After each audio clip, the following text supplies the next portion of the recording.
Les colonialistes disent, c'est M. Finkielkraut qui dit, on a apporté la civilisation aux sauvages. Quelle civilisation? Si nous prenons la situation en France, que voyons-nous? Le roi de France, Charles VI, est fou. Il y a une invasion étrangère, ce sont les Anglais. S'ajoute une guerre civile entre Armagnac et Bourguignon. Il y a la peste noire. Les routes sont infestées par ceux que leur nom désigne déjà, les écorcheurs. Bon. Où est la civilisation à ce moment-là, de quel côté? C'est pas parce que l'Europe a acquis à un moment une avance technique qu'elle peut proclamer que les autres n'étaient pas civilisés et qu'elle seule est civilisée. Vous avez, M. Klarsfeld, dit, on leur a apporté la culture. On n'a pas apporté la culture. On a nié la culture locale. Bon. Et dans la colonisation, la religion locale est devenue une superstition. La culture locale est devenue du folklore. La langue locale a été traitée comme un patois. Et c'est sur ce cimetière culturel que les autres essayent d'imposer leur culture et leur tradition dans les rues des pays colonisés. Les rues portent des noms de personnages qui ne correspondent pas du tout à l'histoire du pays, qui sont incompréhensibles pour les gens du pays. Bon. On nous dira aussi, on a construit des routes et des chemins de fer, par exemple. Au procès de Barbie, j'avais demandé à un confrère du Congo d'être à mes côtés. Bemba a parlé de la construction du Congo-Océan. Il a estimé, d'après des journalistes de l'époque, le nombre de morts à 900 000. Ces gens sont morts sous les coups de fouet pour construire 600 km de chemin de fer utiles aux colons pour l'exportation de leurs produits. Alors quand on nous dit, on vous a laissé les chemins de fer, vous n'avez pas laissé les chemins de fer, c'est nous qui l'avons construit. Et c'est vous qui l'avez exploité pour vous. Ce chemin de fer, c'est notre œuvre. Quand on nous dit en Algérie, la mitidja, c'est nous qui avons planté des orangers dans la mitidja. Mais déjà, les Algériens plantaient des orangers. Et puis vous les avez chassés des zones fertiles, vous avez pris leur place. Mais ne dites pas que c'est vous qui avez pu pousser l'oranger dans la mitidja, ou bien en Palestine, ou à Jaffa.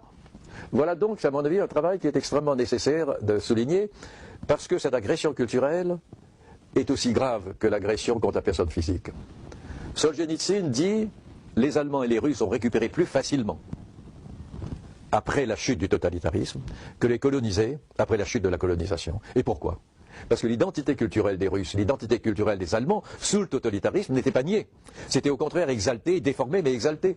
Tandis que dans les pays coloniaux, c'est l'identité culturelle qui est niée. On leur a construit des ponts, des routes, ils auraient pu au moins nous remercier, non? Et à la place, ils nous en veulent. Avant, c'était une mission civilisatrice. Aujourd'hui, c'est pour apporter la démocratie. C'est beau, non? Les mots changent, mais les méthodes restent les mêmes. Et surtout, le résultat est identique. Des pays détruits, des peuples brisés, des enfants enterrés. On nous dit souvent, l'esclavage c'est du passé. Il faut tourner la page. Mais moi je pose une question simple. Peut-on tourner une page qu'on n'a jamais lue? Peut-on avancer sans savoir d'où l'on vient? C'est justement en oubliant qu'on répète les mêmes erreurs. C'est en effaçant l'histoire qu'on permet aux pires choses de recommencer, déguisées sous d'autres noms.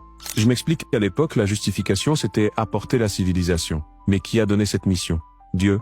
L'histoire? Non. Personne. Et surtout, est-ce que les peuples qu'on est allés civiliser nous ont demandé quoi que ce soit? Non plus. Ils n'avaient besoin de personne. Ils vivaient, tout simplement. Mais on est arrivé avec nos bateaux, nos fusils et nos grandes idées. Et on a pris des terres, pris des ressources, pris des vies. Aujourd'hui c'est pareil. On ne parle plus de civilisation, on parle de démocratie. Mais c'est juste un changement de décor. Un nouveau vernis sur les mêmes mécanismes.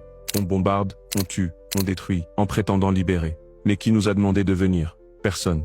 Et au bout du compte, ce sont encore des centaines de milliers de morts. Des innocents qu'on prétendait aider. Et dans 50 ans, les enfants de ceux qui ont bombardé diront à ceux qui ont survécu, c'est du passé, faut avancer. Et le cercle recommencera. Encore, encore, et encore. Juste avec de nouveaux mots. Ah oui, on nous dit aussi, pendant la colonisation, on a construit des routes, comme si c'était un cadeau. Mais qui a construit ces routes? Les colonisés, avec leur sueur, leur sang, leur argent. Et pourquoi faire? Pour transporter les richesses plus vite vers les ports. Pas pour relier les villages entre eux. Pas pour eux. Pour nous. Et aujourd'hui, en 2025, qu'est-ce qui a changé? On construit toujours des routes, des oléoducs, des bases, mais pas pour eux, toujours pour nous, pour nos intérêts. Certains disent aussi que c'est grâce à nous que ces gens-là ont accès à la technologie et à d'autres choses civilisées, mais qui peut affirmer qu'on ne vivrait pas mieux simplement en mangeant du poisson grillé et en buvant du jus de coco, plutôt qu'en avalant un McDo et un Coca? Alors non, je refuse qu'on oublie. Je refuse qu'on balaie l'histoire d'un revers de main, parce qu'en oubliant, on efface la douleur. Et en effaçant la douleur, on la banalise. Et si on banalise la souffrance des autres, alors tout devient permis. Alors oui, certains diront que je pleure. Mais moi je crois qu'il faut pleurer pour ne pas devenir aveugle. Pleurer pour se rappeler. Pleurer pour ne pas recommencer. Parce que si on ne tire aucune leçon du passé, alors on est condamné à le rejouer. Encore et toujours. Et cette fois ce ne sera pas une mission civilisatrice, ni un apport de démocratie.